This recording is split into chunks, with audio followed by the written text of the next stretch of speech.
Hey everyone, tonight we're traveling back, way back, to a time before kings, before heroes, even before history itself.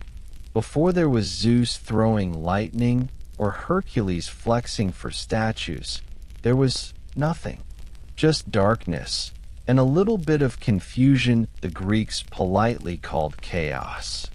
So get comfortable, because tonight we're going to untangle the entire web of Greek mythology, from the birth of the universe to the rise and fall of gods, and the surprisingly ordinary moments in between.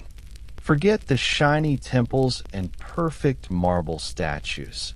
The real Greek myths were messy, poetic, and full of family drama that would make any soap opera blush. Titans eating their kids, gods arguing over cows, and mortals just trying not to get turned into trees. Before we dive in, take a second to like this video and subscribe, but only if you genuinely enjoy this kind of thing. I'm not Zeus. I don't throw lightning if you don't. And while you're at it, let me know in the comments where you're listening from and what time it is for you right now. It's always amazing seeing this little mythological sleep club scattered all around the world. Now, dim the lights, get cozy, maybe light a candle if you've got one, and let's drift into the very beginning of everything, the dawn of the gods, when chaos became cosmos. The dawn of the gods, how chaos became cosmos. The birth of order from chaos. Before the poets, before the temples, before the carved marble gods with perfect faces, there was only nothingness. The Greeks called it chaos. Not chaos as we imagine it today, not noise, not confusion, but a vast, yawning emptiness.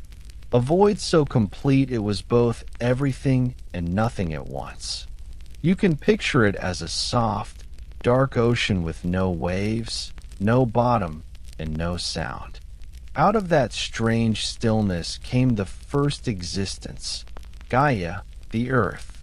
She was not born so much as appeared, a vast living presence that gave shape to everything solid beneath the heavens. She did not speak or move, but from her, all the ground and the mountains were formed. After Gaia came Tartarus, the deep abyss beneath her.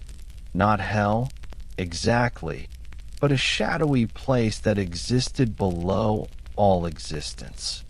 The poets imagined it as a prison of great depth and silence, so far down that if a bronze anvil were dropped from heaven, it would take 9 days to reach it. Then came Eros, the god of love, but not the winged boy with arrows you've seen in paintings. This Eros was a primal force, older than Zeus, older than time. He was the spark that made creation possible, the attraction that pulled beings toward one another, causing them to form new things. Gaia, in her solitude, gave birth to Uranus, the sky. She lifted him up, and he spread across her like a dome. Together they formed the first union, earth below, sky above, and from their bond came life. From their union were born the Titans, 12 great beings who would one day rule the cosmos. Among them, Oceanus, who encircled the world with endless water, Hyperion, the god of heavenly light, Rhea, the mother of gods, and Cronus, the youngest and most cunning of them all. But their world was not yet peaceful. Uranus feared his own children.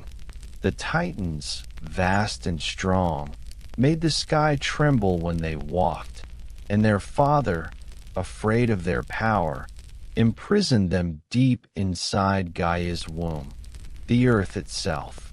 You can imagine the weight of that, the ground rumbling, the mother groaning, her belly full of gods who could not escape. Gaia's pain grew unbearable. From within her, she fashioned a weapon, a great sickle made of flint. She whispered to her children, "Who among you will stand against your father?" The older Titans remained silent. Only Cronus, youngest and boldest, agreed. When Uranus came to Gaia that night, Cronus emerged from the shadows. With one swift stroke, he struck his father down, the first act of rebellion in creation's history. From Uranus's blood that fell upon the earth, new beings were born. The Furies, spirits of vengeance. The giants, towering forms of chaos. And from the sea foam that gathered around his severed parts, Aphrodite, goddess of beauty and desire. Thus began the age of the Titans, an era of vast power, but also the beginning of betrayal, as one generation replaced another. Under Cronus's rule, time began. For the Greeks, Cronus was Kronos, father of time itself. The world now moved in cycles, day and night, birth and death, rise and fall. The first golden age began. Humanity, still primitive, lived in peace. There was no need for laws or labor. Food grew by itself, and the rivers ran with milk and honey. But as time passed, Cronus too feared what Uranus once feared, his own children. He married his sister Rhea, and together they bore gods destined to surpass him: Hestia, Demeter, Hera, Hades, Poseidon, and finally Zeus. And so, when each child was born, Cronus swallowed them whole. One by one, he devoured his own offspring to prevent the prophecy of his downfall. You might imagine Rhea's sorrow, hearing the cries of her children fade as Cronus closed his mouth. But when Zeus was born, Rhea could bear it no more. She fled to the island of Crete and gave birth in secret, hiding the infant in a cave. She wrapped a stone in swaddling cloth and handed it to Cronus, who swallowed it without question. In the cave, the baby Zeus was hidden among nymphs and guarded by the Curetes, warriors who clashed their shields to drown out his cries. Fed with honey and milk from the divine goat Amalthea, Zeus grew strong and clever. Time passed, as it always does under Cronus's watch, and Zeus, now grown, sought to free his siblings. He disguised himself as a cupbearer and served Cronus a drink laced with a potion crafted by the goddess Métis. Cronus drank, and one by one, the swallowed gods returned, whole, furious, and ready for revenge. The war that followed was unlike anything before it. The Titanomachy, the war between Titans and Olympians, lasted 10 years. The earth shook, the sky burned, and even the rivers changed course. Zeus and his siblings fought from Mount Olympus, while Cronus and the Titans stood upon Mount Othries. The younger gods were aided by unexpected allies. The Cyclopes, one-eyed giants who forged Zeus's thunderbolts, and the Centamenes, creatures with 100 arms who hurled mountains like stones. At last, with a roar of thunder, Zeus cast down his father. The Titans were chained and cast into Tartarus, guarded by the 100-handed ones. From their fall came silence, and then order. The age of the Olympians began. Zeus became king of gods, ruling the heavens. Poseidon took the sea. Hades received the underworld. The earth remained under all their dominion, balanced between life and death, chaos and order. Yet beneath Olympus, Deep within the shadows of Tartarus, the defeated Titans stirred. The earth still trembled sometimes, not just from storms or earthquakes, but from the restless echo of that ancient war. And even as Zeus ruled, the same fear began to whisper in his heart, the fear that one day his own children might rise against him. It seems, perhaps, that no god ever learns from the mistakes of those before him. But what of humanity during this divine upheaval? While gods battled above and below, the first humans began to emerge upon the earth, frail, curious, and dangerously intelligent. How did they fit into a world of immortals, lightning, and vengeance? That's where our story will continue. In the age of Prometheus, the Titan who dared to defy Zeus, and the mortal spark that changed everything. And even as Zeus ruled, the same fear began to whisper in his heart, the fear that one day his own children might rise against him. It seems, perhaps, that no god ever learns from the mistakes of those before him. But what of humanity during this divine upheaval? While gods battled above and below, the first humans began to emerge upon the earth, frail, curious, and dangerously intelligent. How did they fit into a world of immortals, lightning, and vengeance? That's where our story will continue.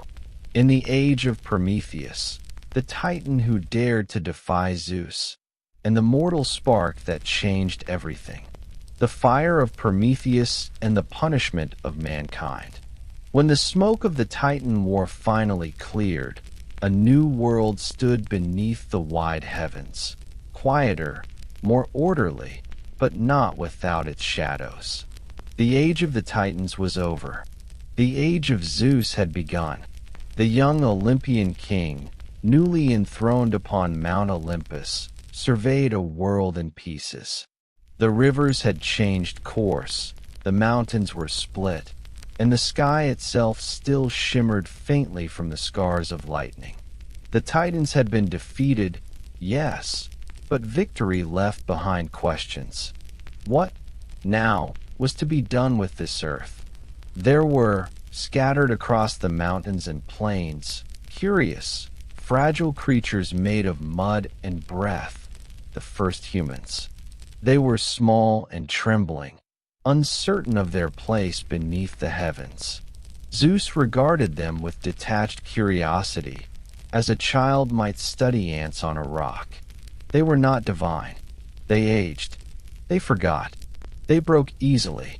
But one among the gods looked upon them differently.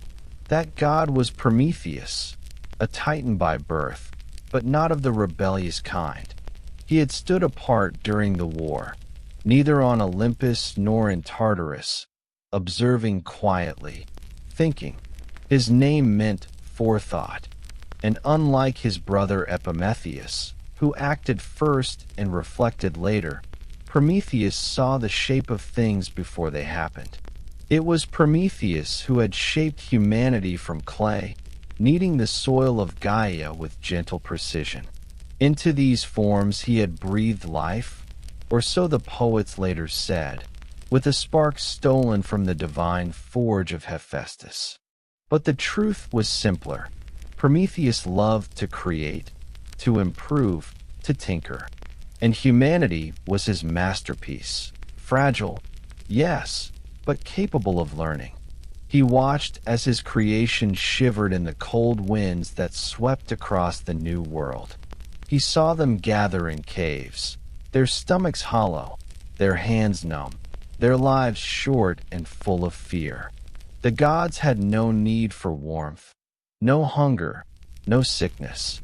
But men, they were weak and mortal. Zeus, ever the ruler, had decreed that fire would remain a gift of the heavens, never to be used by mortals. Fire was power, and power belonged only to the divine. Prometheus disagreed. One night, while Olympus slept, Prometheus climbed the mountain of the gods.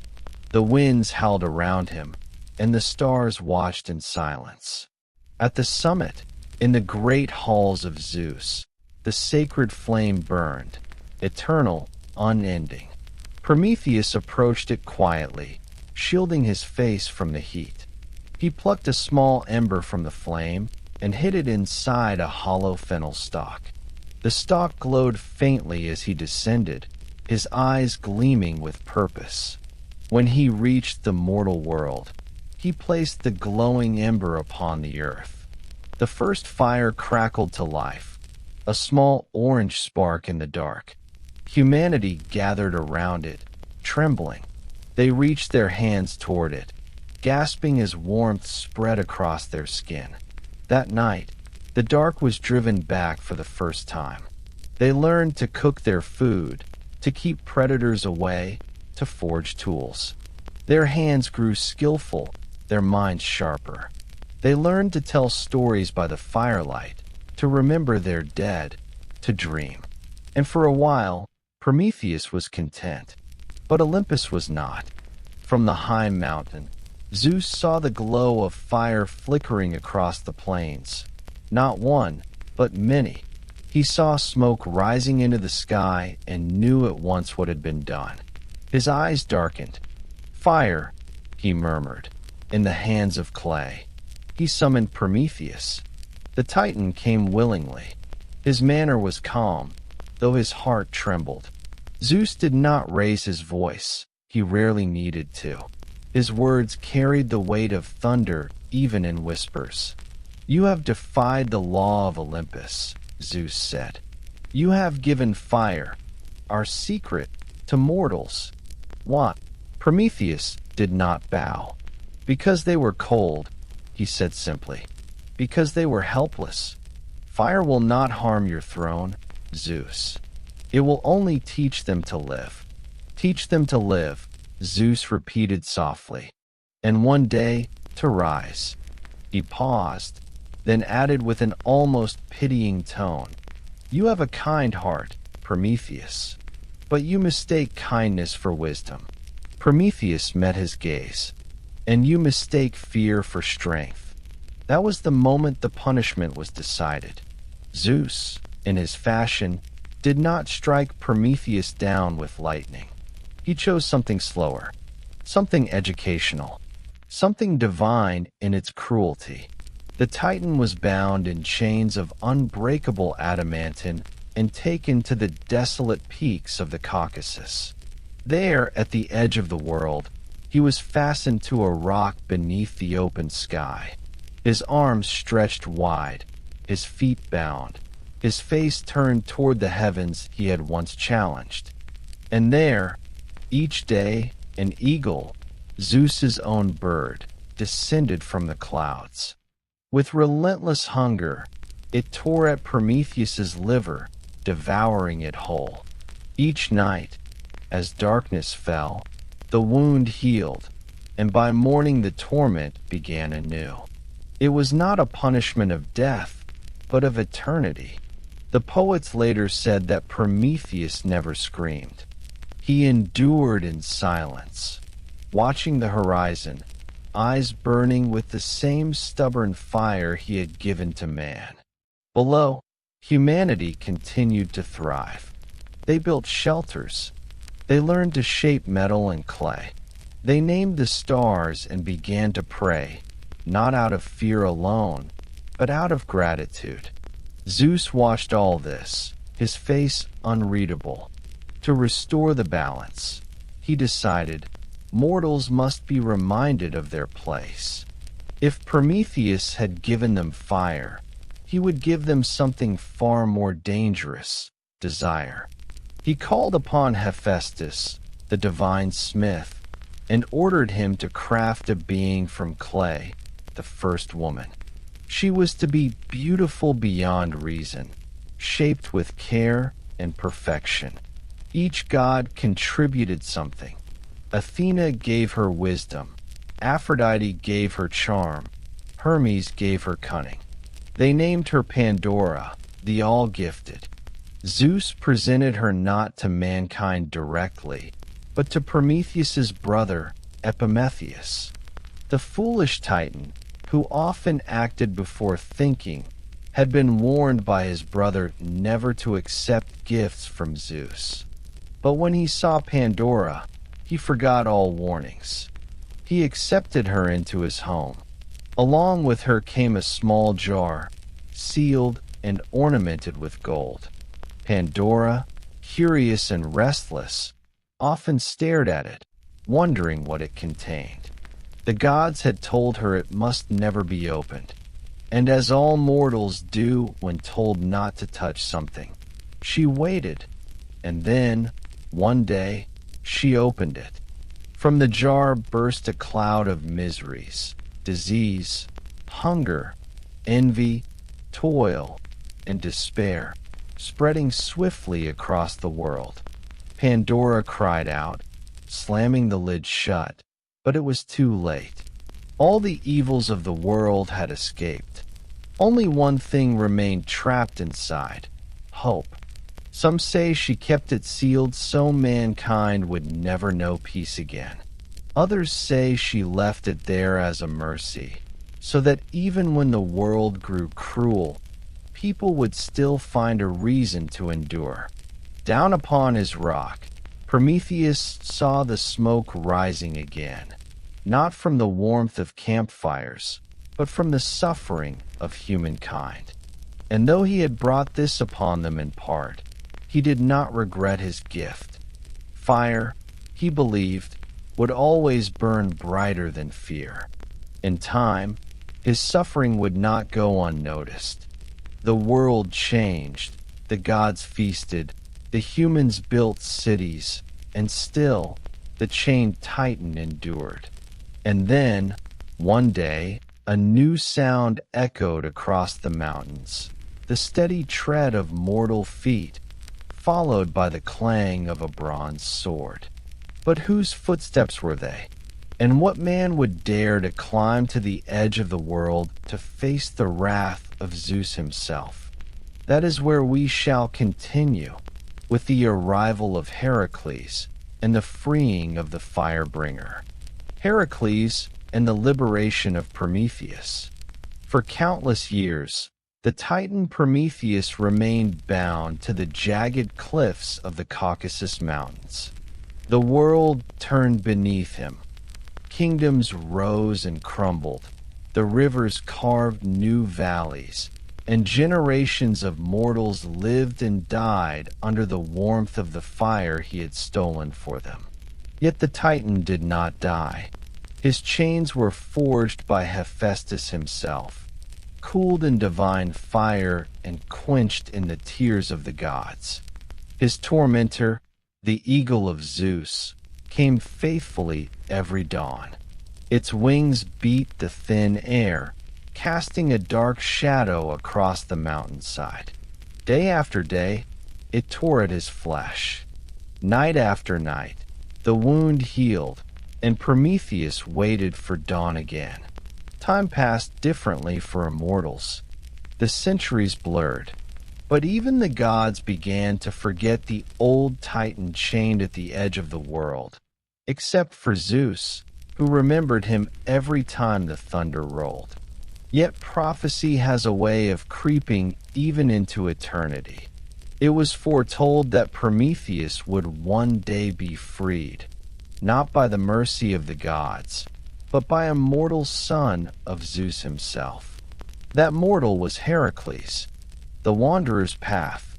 By the time Hercules' story began, the world of gods and men had already grown complex. Heroes had become instruments of divine politics, their quests serving purposes far beyond mortal understanding. Hercules, strong, wild, and weary, was the greatest of them all. He had completed 11 of his 12 labors, each one more punishing than the last. He had slain the Nemean lion, captured the Ceryneian hind, and cleaned the Augean stables in a single day. Each task had tested not only his strength, but his endurance of humiliation. When his final labor neared, The capture of the Hesperides' golden apples.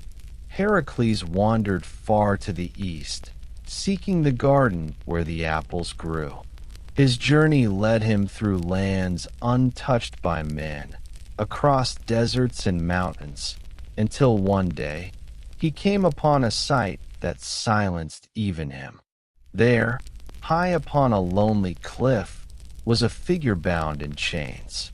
His body shimmered faintly in the sunlight, skin pale from endless exposure. His eyes, though tired, still burned with the faint light of defiance.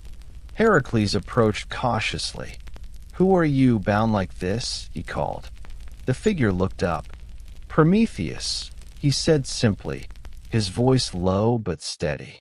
A name once spoken among gods, now forgotten by time. Heracles frowned. "The Titan who gave fire to men, and paid the price for it," Prometheus replied. The two studied each other. One, a mortal born of Zeus's blood. The other, an immortal punished by that same father. In that silent exchange, a strange understanding passed between them, the kind of sympathy shared by those who both suffer beneath divine will. The eagle returns. As they spoke, a shrill cry echoed from the sky. The shadow of wings spread across the mountain. The eagle of Zeus descended, its feathers dark as soot, its eyes burning with divine fire. Prometheus closed his eyes. "It comes. Step back, mortal. This is not your burden." But Heracles had faced worse. He knocked an arrow to his bow, the same bow he had used to slay monsters and tyrants. The eagle circled once, then dove, talons gleaming. Heracles drew the string. The sound cut through the wind like thunder. The arrow flew, glowing faintly as it streaked through the air, and struck the eagle square in the breast.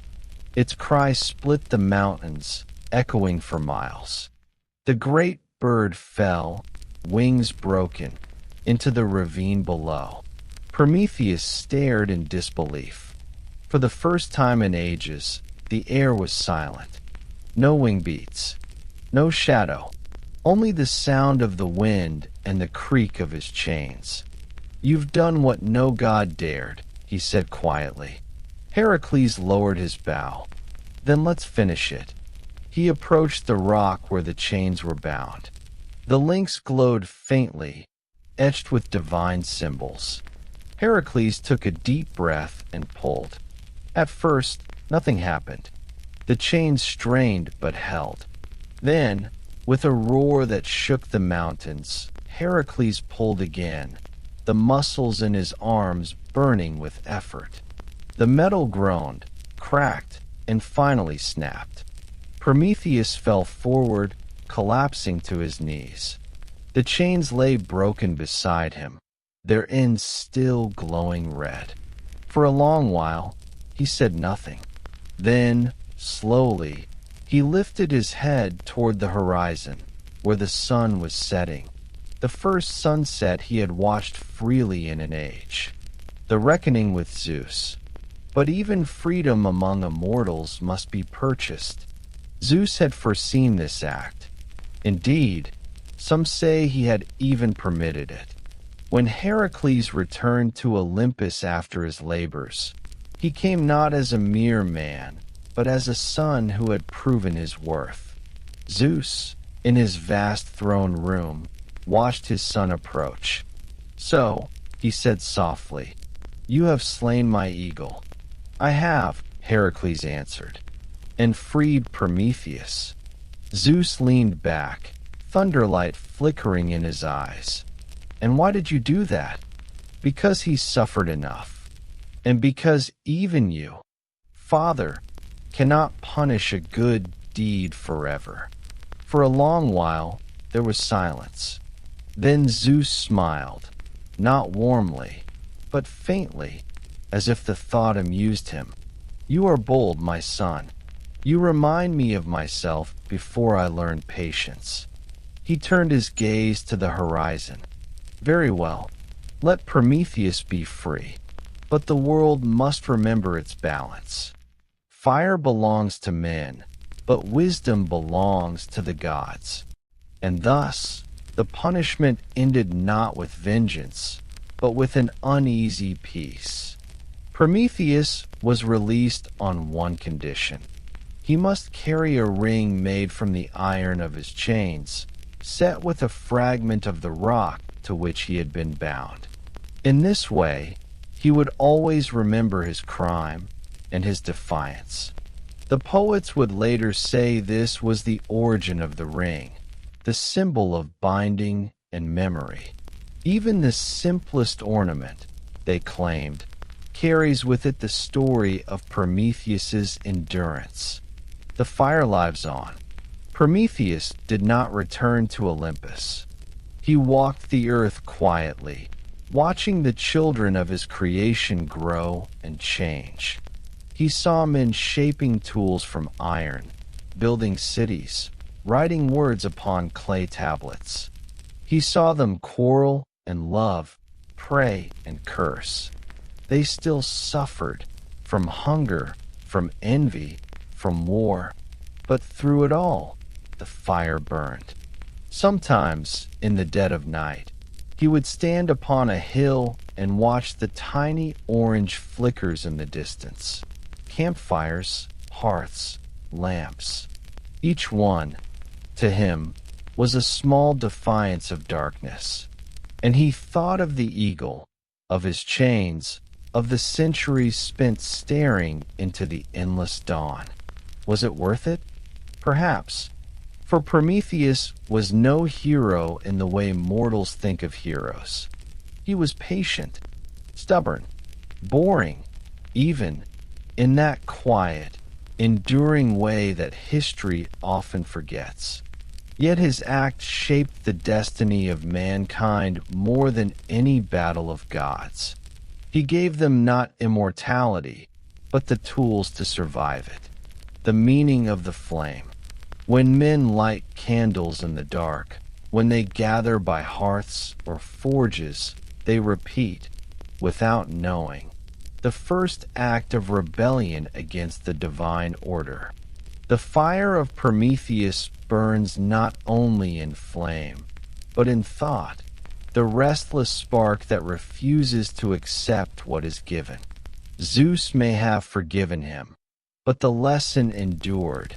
Every gift of the gods carries a price, and every defiance carries a consequence. Yet both are necessary for the world to move forward. Perhaps that is why the ancients saw wisdom in tragedy. The gods themselves were reflections of what men could become: proud, jealous, creative, destructive. They were, in their way, the first mirrors. And so, the story of Prometheus ends not with triumph or despair, but with endurance. A god chained for kindness. A man who freed him through courage. A fire that never went out.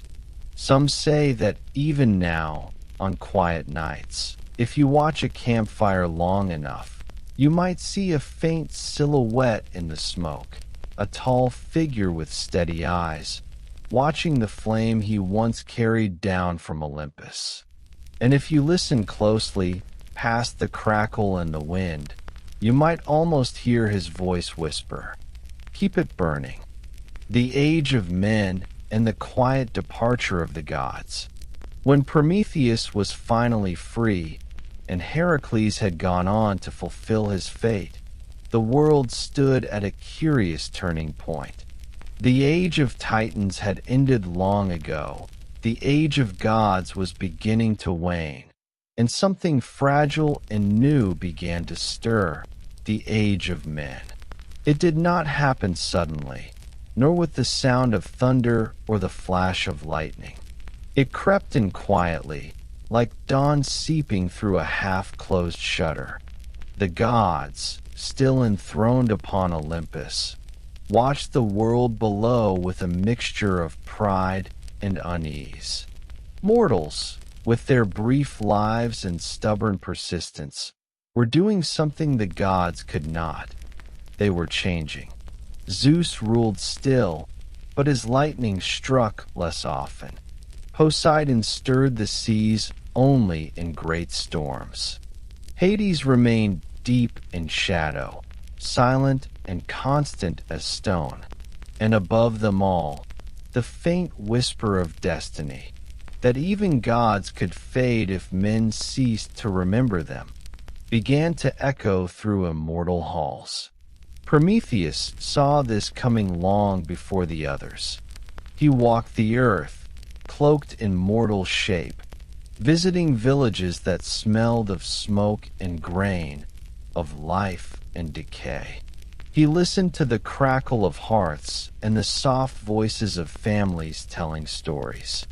They spoke of the gods, yes, but differently now.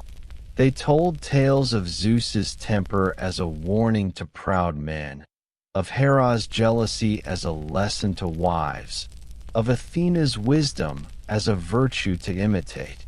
They spoke not of divine rulers, but of teachers, mistakes, and moral tales. Even in their myths, men were learning to humanize the divine.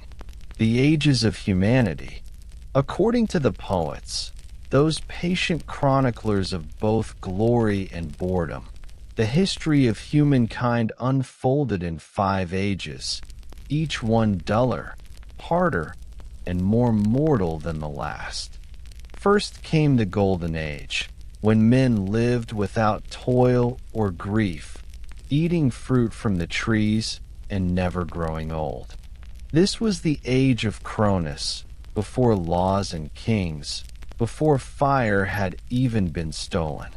It ended when ambition was born, that quiet desire to possess more than one needs. Then came the Silver Age, when men lived long but foolish lives, refusing to honor the gods. Zeus ended them with storms, burying their arrogance beneath the earth. The Bronze Age followed, fierce, short, and violent. Men made weapons from the very metal of the earth, and their lives burned out as quickly as the flames they forged. Then came the Heroic Age, the one sung about most often, of Hercules, of Perseus, of Troy. It was brief but bright, like lightning before the rain. And finally came the Iron Age, the age of labor, hunger, deceit, and weariness, the age that has never ended. It was during this last age that Prometheus wandered most. He saw cities rise from mud and stone, saw kings declare themselves divine, and saw men wage wars in the name of gods who barely noticed. He watched as temples grew tall while hearts grew small. But he also saw small kindnesses, a mother teaching her child to speak, a craftsman perfecting a blade, a farmer whispering thanks to the dawn before his first harvest. And he thought, perhaps this, not Olympus, was where the true divinity had gone, the dimming of Olympus. The gods still existed, of course. Immortality does not end in death, it fades in memory. As the fires of men multiplied, the altars of the old gods began to cool. Zeus no longer hurled his bolts as often. Athena's temples gathered dust. Apollo's lyre fell silent in the wind. Even Hermes, ever restless, noticed fewer prayers whispered to his name. He wandered through empty marketplaces where merchants once prayed for luck.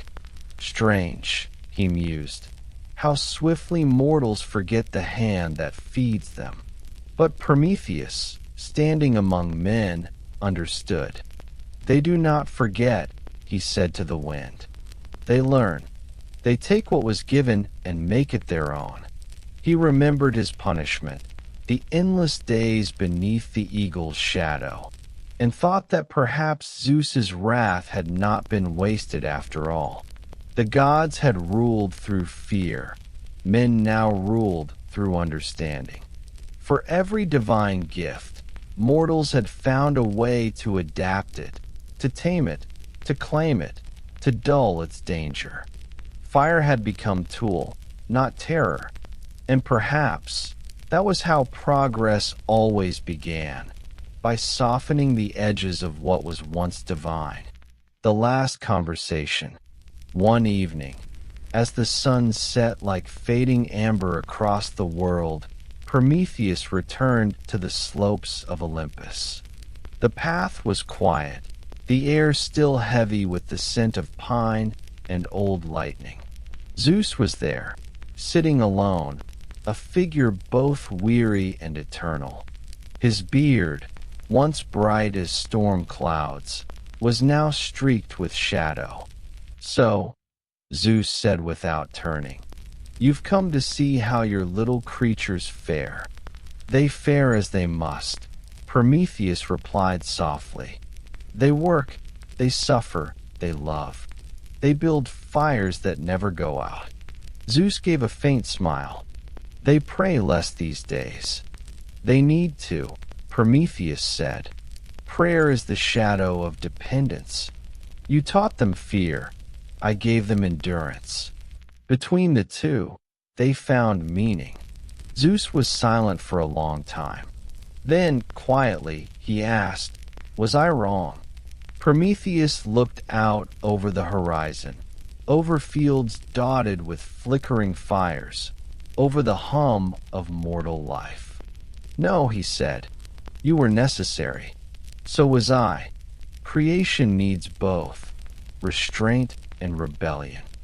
The king of the gods nodded. "Then perhaps our quarrel is finished." "Perhaps," said Prometheus. "But mankind's has only begun." The fire within. As night fell, Prometheus walked back down the mountainside.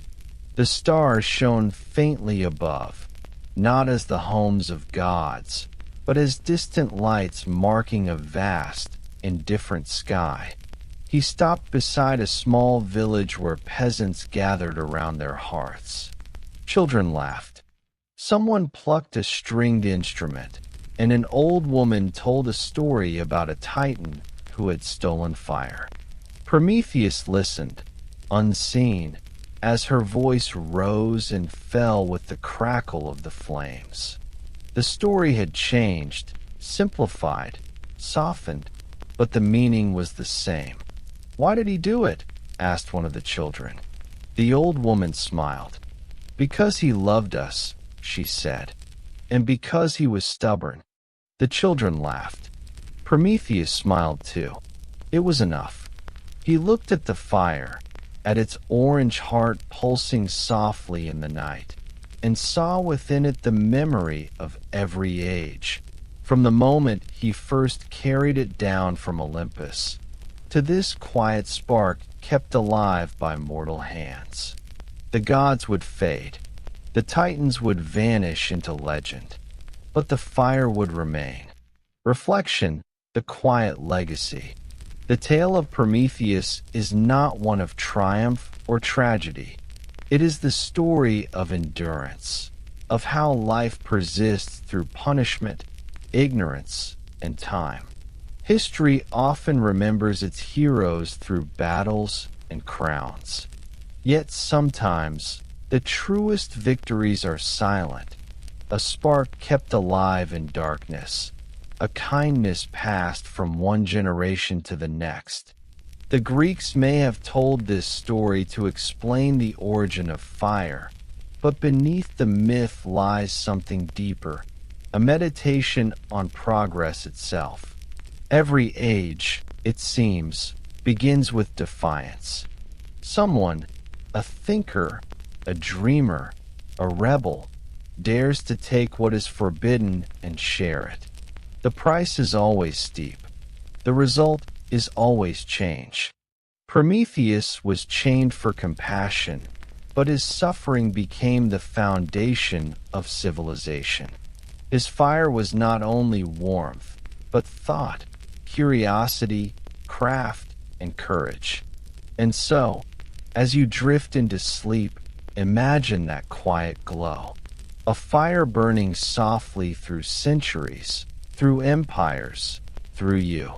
For the gods may sleep, the mountains may crumble, but the fire endures, steady, humble, eternal.